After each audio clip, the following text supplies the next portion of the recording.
नमस्कार दोस्तों, आप सभी का स्वागत है हमारे चैनल जिसका नाम है श्री एजुकेशन। तो दोस्तों आज के इस वीडियो में हम भारत आने वाले जो विदेशी यात्री हैं उनके बारे में देखेंगे। उनके जो उन्होंने किताबें लिखी हैं उनके बारे में पढ़ेंगे। एग्ज़ामों में बहुत बार आते हैं। ये बहुत ही इम्पोर्टेंट क्वेश्चन है आपके लिए। अगर आप एग्ज़ाम देने वाले हैं एसएससी, एमटीएस या सीपीओ के एग्ज़ाम देने वाले हैं तो ये क्वेश्चंस आपके एग्ज़ाम में आपको मिल सकते हैं।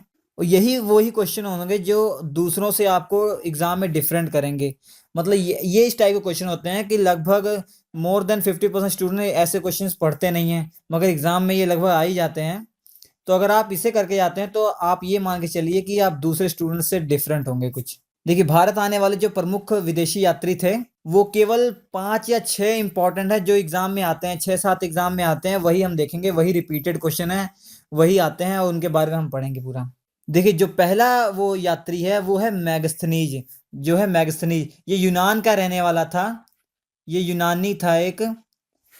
और ये जो आया था ये चंद्रगुप्त मौर्य के दरबार में आया था। चंद्रगुप्त मौर्य के दरबार में आया था। और चंद्रगुप्त मौर्य ये थे कि मौर्य साम्राज्य के जो संस्थापक हैं वो थे चंद्रगुप्त मौर्य।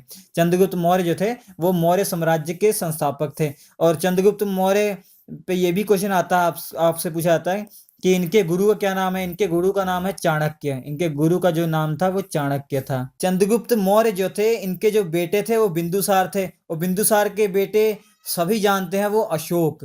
वो भी है जो अशोक हैं सबसे इम्पोर्टेंट राजा हैं मौर्य साम्राज्य के।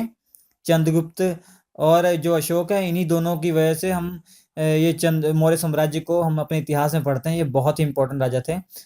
जब हम हिस्ट्री पढ़ेंगे तो इनके बारे में डिटेल में पढ़ेंगे। बहुत ही इंटरेस्टिंग इनका इतिहास है, बहुत इंटरेस्टिंग है। अब देखिए, जो मैगस्थनीज था ये तो यूनान का रहने वाला था। अगर ये पूछा जाए ये कब आया था, लगभग पूछा नहीं जाता।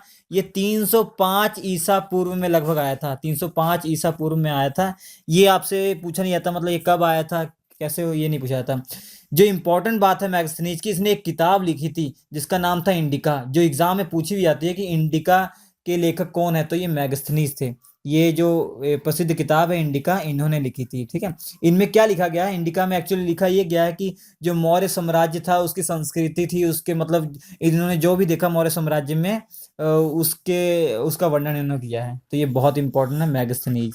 जो दूसरे विदेशी यात्री हैं उन जिनको हमें याद करना है, वैसे तो बहुत विदेशी यात्री हैं, मगर जो हमें याद करना है, जो हमारे एग्जाम पॉइंट ऑफ व्यू से इम्पोर्टेंट, जो एग्जाम में आते हैं, वो 6-7 ही हैं केवल।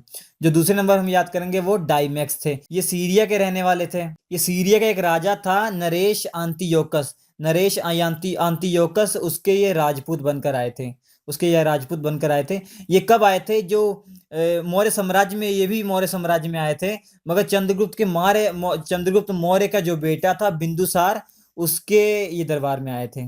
और बिंदुसार के लगभग 101 बेटे थे। और उनमें से एक अशोक था। अशोक ने क्या किया था, 99 भाइयों को अपने मार दिया था। 99 भाइयों को मार के तब जाके गद्दी बैठा था। एक भाई छूट गया, क्यों? क्योंकि वो उसने राजपाट को त्याग दिया था, इसलिए छूट गया, नहीं तो उसको भी मार देता ये अशोक। जो डाइमैक्स ने अपनी किताबों में लिखा है, ये मौर्य साम्राज्य का विवरण किया, उससे बहुत सारी अच्छी जानकारी हमें मिलती है मौर्य साम्राज्य के बारे में। दोस्तों, यही लोग हैं हमें पता लगता है, यही लोग इतिहास, मतलब ये लोग इसलिए इम्पोर्टेंट है, ये यात्री, कि ये आए, इन्होंने आसपास देखा मतलब क्या हो रहा है, तो अपनी किताबों में लिखा, तो हमें जाके ये मालूम हुआ कि इतिहास में ये हुआ था। ऐसा यही स्रोत है मेन, तो यही सोर्स है।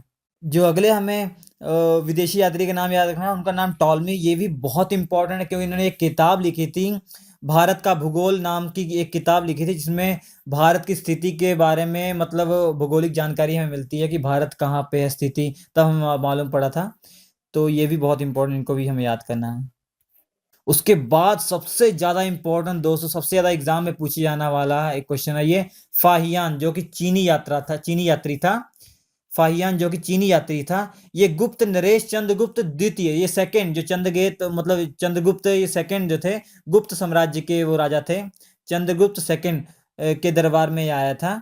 इसने जो किताब लिखी थी उसमें मध्य प्रदेश, जो भारत का जो राज्य है, मध्य प्रदेश के लोगों को बहुत सुखी बताया था। उसकी संस्कृति के बारे में इन्होंने ज़्यादातर लिखा था फाहियान ने।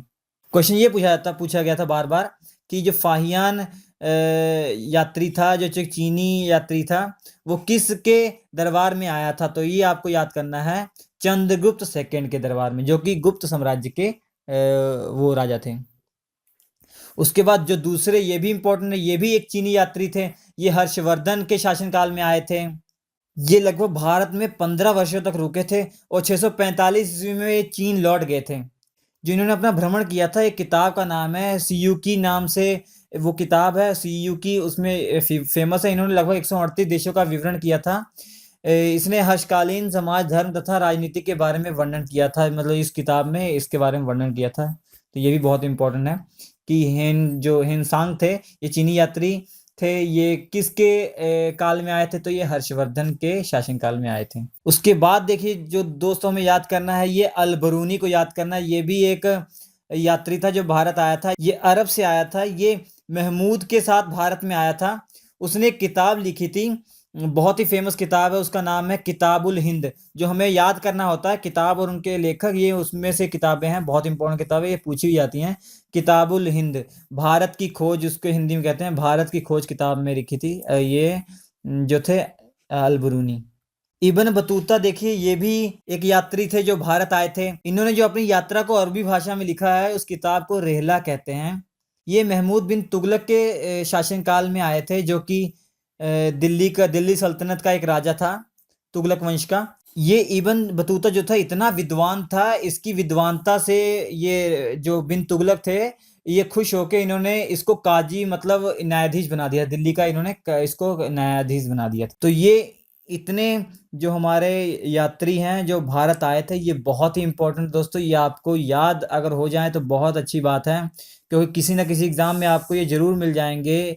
और यकीन मानिए, ये अगर आप याद कर लेते हैं, अगर एग्ज़ाम में आएगा, तो बहुत सारे स्टूडेंट्स इसको नहीं कर पाते। ऐसे क्वेश्चंस को बहुत सारे स्टूडेंट छोड़ देते हैं। तो अगर ये करते हैं, आप याद करते हैं, तो आप उन सभी से बहुत अलग होंगे। डेफिनेटली आपका जो स्कोर है उन सबसे आगे बहुत होगा। बस ये 5, 6, 6, 7 ही हैं जो हमें याद रखने हैं, इसके अलावा कोई पूछा नहीं जाता। अगर पूछा भी जाएगा तो यही पूछा जाएगा। अगर आपको हमारा वीडियो अच्छा लगा हो तो आप हमारे वीडियो को लाइक कर सकते हैं। अगर आप हमारे नए व्यूअर्स हैं तो हमारे चैनल को आप सब्सक्राइब भी कर लीजिए। हमारा ये वीडियो देखने के लिए आपका बहुत बहुत धन्यवाद।